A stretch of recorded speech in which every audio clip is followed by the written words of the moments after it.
వి gold trusted gold buyers తాకట్టులో ఉన్న బంగారాన్ని విడిపించి ఈ రోజు ఉన్న మార్కెట్ ధరకే కొనబడును. మరిన్ని వివరాలకు సంప్రదించండి 7710772020. సో ఈరోజు టోటలీ ఒక 3 కేసెస్, దాంట్లో ఒకటి గంజా 22 kgs, రెండవది 2 and 3 ఇది రెండు కూడా bike offences. So first ganja case గురించి చెప్తాను. సో దీంట్లో గంజా కేసు ఏంటంటే మనకి మణికంఠ అని చెప్పేసి, ఫుల్ నేమ్ దమ్మలపాటి మణికంఠ. ఈ వ్యక్తి పైన ఒక బైక్ అఫెన్స్ కేసు గతంలో ఉంది. సో బేస్డ్ ఆన్ ఇన్ఫర్మేషన్ ఈ మణికంఠని మనం అరెస్ట్ చేయడం జరిగింది. అరెస్ట్ చేసిన తర్వాత అంటే పికప్ చేసిన తర్వాత బేస్డ్ ఆన్ ఇన్వెస్టిగేషన్ లంబసింగి నుంచి గంజా తీసుకొని రావడం చెప్పడం జరిగింది. సో అక్కడ మనం టీంని పంపించడం జరిగింది. మన బ్యాక్వర్డ్ లింక్ వరకు కూడా ఎఫర్ట్స్ పెడుతున్నాం కాబట్టి సో లంబసింగి టీం పంపించాము. అక్కడ టీం పంపించినప్పుడు మనకి చింతల పద్మ అని చెప్పేసి ఒక లేడీని కూడా అరెస్ట్ చేయడం జరిగింది.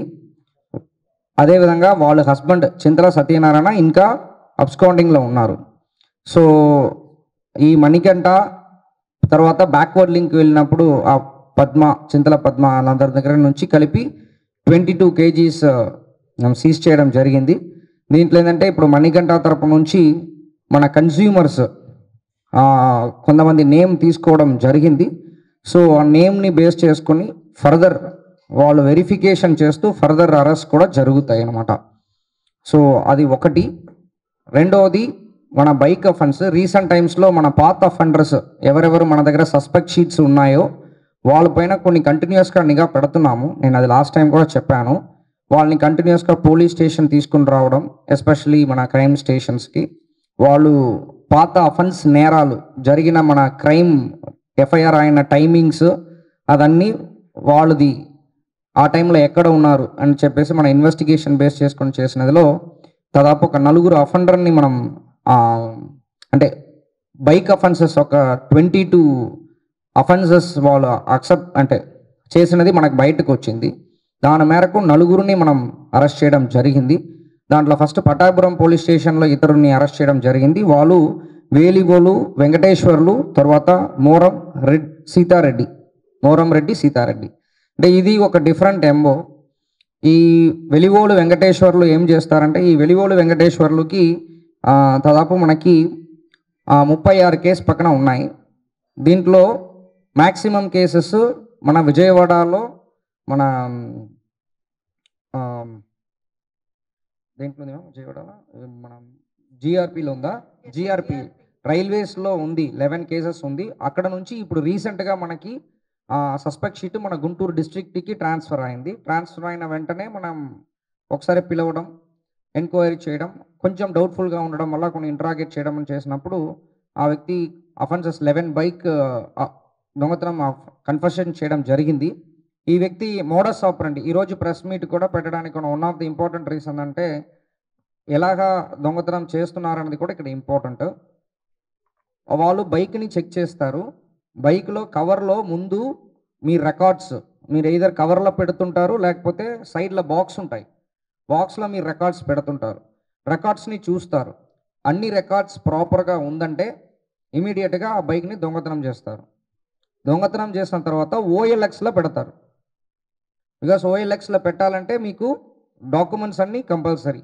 OLXలో పెట్టిన తర్వాత ఈ A2 అని చెప్పేసి మనం ముందేనే ఆల్రెడీ ఒకసారి వార్నింగ్ ఇచ్చాము. రిసీవర్స్ అంటే with knowledge, with intention, with knowledge వాళ్ళకు ఉందని అనుకోండి, ఖచ్చితంగా వాళ్ళని కూడా మనం అరెస్ట్ చేస్తామని చెప్పడం జరిగింది. సో ఆ బేస్ చేసుకొని మోరం రెడ్డి సీతారెడ్డిని మనం అరెస్ట్ చేయడం జరిగింది. ఆ వ్యక్తి 8 బైకులు కొనుక్కున్నారు. ఈ వ్యక్తిని OLXలో పెడతారు, ఆ వ్యక్తి OLలో కొనుక్కుంటారు.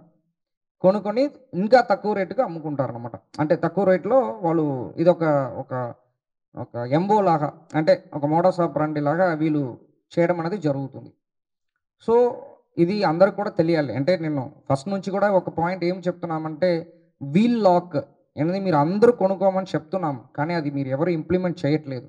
అన్లెస్ ఆర్ అదర్వైజ్ పబ్లిక్లో చేంజెస్ రావడం వరకు కూడా అన్ని దొంగతనాలు అనేది పోలీస్ కంట్రోల్ చేయడం కూడా చాలా ఛాలెంజింగ్గా ఉంటాయి. ఇప్పుడు ఈ వ్యక్తి ఈ రోజుకి మన సస్పెక్ట్ షీట్స్ని కంటిన్యూస్గా పిలిచి ఇదన్నీ చేయడం వల్ల ఈరోజు 22 బైకుల వరకు మనము మనం రికవరీ చేయడం జరిగింది. ఇంకా సేమ్ మెథడ్ మళ్ళీ కంటిన్యూ చేస్తుంటాం కమింగ్ డేస్లో. ప్రాపర్టీ అఫెన్స్ అంటే HB by night, HB by day కూడా రీసెంట్లో చాలా రికవరీ చేసాము. అదేవిధంగా ఇప్పుడు బైక్స్ కూడా స్టార్ట్ చేసాము. బేస్డ్ ఆన్ ఇన్వెస్టిగేషన్ ఏమి తెలుస్తుంది, ఎంత మీరు లాక్ చేసినా జస్ట్ హ్యాండిల్ బార్ని ఒక్కసారి తిప్పారంటే హ్యాండిల్ బార్ వచ్చేస్తాయి. వాళ్ళు లాక్ కొన్ని మూవ్ చేసుకొని డూప్లికేట్ చేసుకొని తర్వాత ఫ్యూచర్లో దాన్ని వాడుకుంటున్నారు. సో అన్నప్పుడు ఖచ్చితంగా wheel lock, especially GGH, railway station, తర్వాత ఇలాంటి common places, even old Guntur సైడ్లో కూడా మీరు ఈ కాంప్లెక్సెస్ ఉంటాయి, షాపింగ్ కాంప్లెక్సెస్, దాంట్లో కూడా మీరు బైక్ పెట్టారంటే ఖచ్చితంగా వీల్ లాక్ ఒకటి పెట్టుకోమని చెప్పేసి మన గుంటూరు జిల్లా పోలీస్ నుంచి విజ్ఞప్తులు చేస్తున్నాము. తర్వాత జీపీఎస్ గురించి కూడా చెప్పాము. 250 రూపీస్ అన్నాము, మేబీ 300-350 ఉండొచ్చు. జీపీఎస్ కూడా మండీలో పెట్టుకున్నారంటే మీకు ఒకవేళ దొంగతనం జరిగిన తర్వాత కూడా మీకు తెలుస్తాయి ఎక్కడ వెహికల్. మనకు ఒక చిన్న క్లూ ఇచ్చినా ఇమీడియట్గా మనము ఫర్దర్ డిటెక్షన్కి ఈజీగా ఉంటాయని చెప్పేసి ఒక 2 పాయింట్ ప్రతిసారి చెప్తున్నాము. బట్ ప్రజల్లో కూడా ఒక మార్పు రావాలని చెప్పేసి మీ ద్వారా మనం కోరుకుంటున్నాము.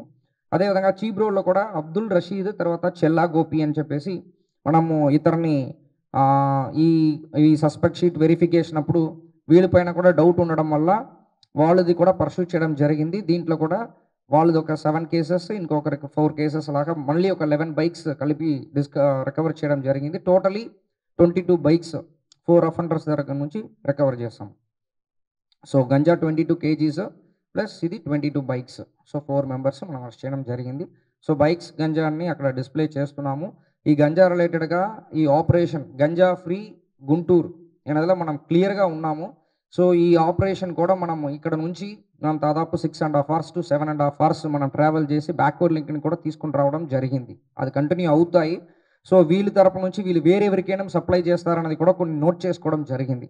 ఎవరు ఈ లేడీ ఉన్నారో లేడీకి కొంచెం వరకు తెలిసింది, హస్బెండ్కి కూడా కొంత తెలుస్తుంది అన్నారు. హస్బెండ్ మనం పికప్ చేస్తాము. వీళ్ళు ఇక్కడ వేరికి వాళ్ళు ఇది కాకుండా మణికంఠ అన్న వ్యక్తి కాకుండా వీళ్ళు వేరెవరికైనా ఇక్కడ వచ్చి సప్లై అన్నది ఏదైనా చేస్తున్నారన్న యాంగిల్లో కూడా కొన్ని నేమ్స్ కన్స్యూమర్స్ కూడా తీసుకోవడం జరిగింది. సో ఇప్పుడు నుంచి మనం గతంలో కూడా వచ్చినప్పటి నుంచి చేస్తున్నాము. కన్స్యూమర్స్ ఎవరెవరు ఉన్నారో వాళ్ళపైన కూడా ఖచ్చితంగా కేసు రిజిస్టర్ చేయబడతాయి.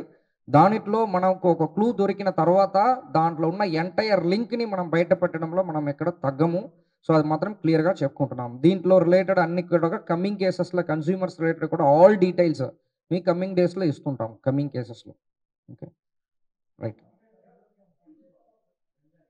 సారీ అదే దీని ముందు అంటే ఈజ్ అ కన్స్యూమర్, బట్ ఇప్పుడు వాళ్ళకి పొసెషన్లో మనకు ఉందని తెలిసిన తర్వాత మనం పికప్ చేయడం జరిగింది. కానీ గతంలో కేసు మాత్రం చూసామంటే బైక్ అఫెన్స్ ఒకటే ఉంది యాక్చువల్లీ. సో ఇది ఆల్రెడీ నేను గతంలో చెప్పినట్టు కొంతమంది ఈ బైక్ని తీసుకొని వెళ్ళి అమ్ముతూ దాంట్లో వచ్చిన 5,000 6,000 దాని గంజా తీసుకొని వచ్చి వినడం జరిగింది. ఈ వ్యక్తి కూడా రీసెంట్ టైమ్స్లో 50 grams పొట్లాలు చేసేసి అమ్మడం అనేది స్టార్ట్ చేశారు యాక్చువల్లీ. లక్కీలీ వాళ్ళు నెక్స్ట్ లెవెల్కి వెళ్ళడానికి ముందు మనం బేస్డ్ ఆన్ ఇన్ఫర్మేషన్ మనం పట్టుకోవడం జరిగింది.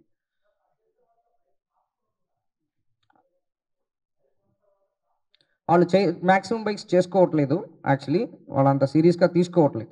ఈవెన్ వీళ్ళు మాత్రం కాదు, ఓఎల్ఎక్స్లో పెట్టి మనమే బైక్ కొనుక్కున్న తర్వాత మనం ట్రాన్స్ఫర్ చేసుకోవట్లేదు మన పేర్లో. చాలామంది 75 to 80% ఆఫ్ పీపుల్ మీరు బైక్ కొనుక్కున్న తర్వాత మీరు బైక్ నేమ్ ట్రాన్స్ఫర్ చేసుకోవట్లేదు. ఇప్పుడు మేము చాలా ఈ వెహికల్ చెకింగ్లో సీజ్ చేస్తున్నాము. సీజ్ చేసినప్పుడు ఇప్పుడు కూడా పాత వాళ్ళ నేమ్లోనే ఉంది బైక్స్ యాక్చువల్లీ. ఈవెన్ దొంగతనాలు ఇన్వాల్వ్ అయినప్పుడు కూడా అదే మనం ఒక 3 లేయర్ 4 లేయర్ వెళ్ళిన తర్వాతనే మనకి రియల్ ఓనర్ వస్తున్నారు. సో అలాంటి ఇష్యూస్ ఉన్నాయి ట్రాన్స్ఫర్.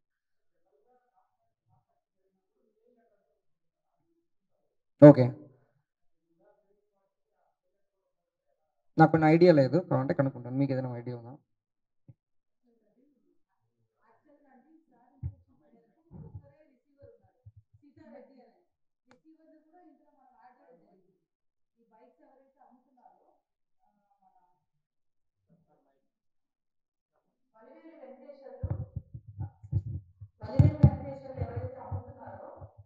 వలివేలు వెంకటేశ్వర్లు అమ్ముతున్నది పెట్టిన 10 minutesకి ఓఎల్ఎక్స్లో సీతారెడ్డి అనే వ్యక్తి రిసీవ్ చేసుకుంటున్నాడు. సో అతను కూడా ఏమీ ప్రాపర్గా వెరిఫై చేసుకోవట్లేదు. ఒక 8 వాళ్ళిద్దరి మధ్యన ట్రాన్సాక్షన్స్ జరిగినప్పుడు పెట్టిన 10 minutesకి ఫోన్ వెళ్తుంది, అతను రిసీవ్ చేసుకుంటున్నాడు. అతను నర్సరావుపేటలో ఉన్నాడు. విజయవాడ బండ్లు తర్వాత మన దగ్గర ఉన్న బండ్లు టోటల్ 12 vehicles దాకా ఇతను ఈ మధ్య కాలంలో తీసాడనమాట. సో ఈ ప్రాపర్ డాక్యుమెంటేషన్స్ అవన్నీ ఏం వెరిఫికేషన్ జరగట్లేదు. సో అది కూడా మనం కో అక్యూజ్డ్ లెక్క కనెక్ట్ చేసేసి ఇందులో కూడా సార్ ఇన్స్ట్రక్షన్స్ మేరకు అఫెండర్గా యాడ్ చేయడం జరిగింది A2గా. ఈరోజు కూడా మార్నింగ్ ఫాగ్ ఉండడం వల్ల ఒకటి మనం బొడ్డంపాడు జంక్షన్లో కూడా జరిగింది. సో అంటే కంపారిటివ్లీ లాస్ట్ ఇయర్కి ఈ ఇయర్ కంపేర్ చేసినప్పుడు 16 యాక్సిడెంట్ని కంపేర్ చేస్తున్నాం. ప్రతిరోజు రివ్యూ చేసుకుంటున్నాము. లాస్ట్ ఇయర్ ఎంత జరిగింది, ఈ ఇయర్ ఎంత జరుగుతుంది, మనం పెట్టిన ఎఫర్ట్స్ మేము పెడుతున్నాం, చాలా ఎఫర్ట్స్, దానికి ఫలితాలు దొరుకుతున్నాయా లేదా అనేది కంపేర్ చేసుకుంటున్నాము. సో ఇప్పుడు వరకు February 15 వరకు చూసుకున్నప్పుడు ఆల్మోస్ట్ 16 యాక్సిడెంట్ తగ్గించాము. ఇంకా కమింగ్ దీంట్లో కూడా తగ్గిస్తాము. కొన్ని జరుగుతున్నాయి. ఇప్పుడు డ్రైవ్ కూడా స్టార్ట్ చేస్తాము, మీ అందరికీ తెలుసు. కొన్ని డ్రంక్ అండ్ డ్రైవింగ్ అనేది everyday drunk and drive cases, నిన్న కూడా 13 కేసెస్ కట్టాము. సో మాక్సిమం మన డ్రంక్ అండ్ డ్రైవ్ పైన ఎక్కువ ఫోకస్ చేస్తున్నాము. Plus triple riding, even recent టైమ్స్లో మీకు తెలిసి ఉండొచ్చు, ఒక సండే పట్టాభిపురం లిమిట్స్లో చుట్టూ పట్టాభిపురం లిమిట్స్లో మన గుజనగుండ్ల దగ్గర కొంతమంది కుర్రవాళ్ళు బైక్లో వెళ్ళారని చెప్పేసి ఒక చిన్న వీడియో మనకు దొరికినదని మళ్ళీ వెనక రివర్స్లో వెళ్ళి వర్కౌట్ చేసి వాళ్ళందరి పైన కేసు రిజిస్టర్ చేస్తూ వాళ్ళ పేరెంట్స్ని పిలిపించడం జరిగింది actually. So CCTV cameras 1795 CCTV cameras last 45 డేస్లో పెట్టడం జరిగింది. ఇంకా మన టార్గెట్ మన 5000, అది ఖచ్చితంగా మనం రీచ్ అవుతాము. అలాంటి ఒక కెమెరా ద్వారానే వీళ్ళు కూడా ట్రేస్ అయ్యారు. అది దాన్ని బేస్ చేసుకొని, అంటే వెళ్ళిన వీడియో బేస్ చేసుకున్న తర్వాత వాళ్ళ వెహికల్ నెంబర్ని ఐడెంటిఫై చేసి వాళ్ళు జరిగి 2 డేస్ అయినా వాళ్ళని మళ్ళీ స్టేషన్కి తీసుకొని వచ్చేసి కేసు పెట్టి పేరెంట్స్ని పిలవడం జరిగింది. సో ఇన్క్లూడింగ్ ఈ యాక్సిడెంట్స్, ఈ ర్యాష్ డ్రైవింగ్, దీనిపైన మనం సిస్టమాటిక్గా వెళ్తున్నాము. We will try our level best. Maybe period of టైంలో ఇంకా బాగా సెట్ అవుతాయన్న కాన్ఫిడెన్స్ నాకు ఉంది. We will do that. మరిన్ని వీడియోస్ కోసం ఛానల్ ని సబ్స్క్రైబ్ చేయండి. లేటెస్ట్ అప్డేట్స్ కోసం వాట్సాప్ ఛానల్ ని ఫాలో అవ్వండి. ఆ లింక్ డిస్క్రిప్షన్ లో ఉంది.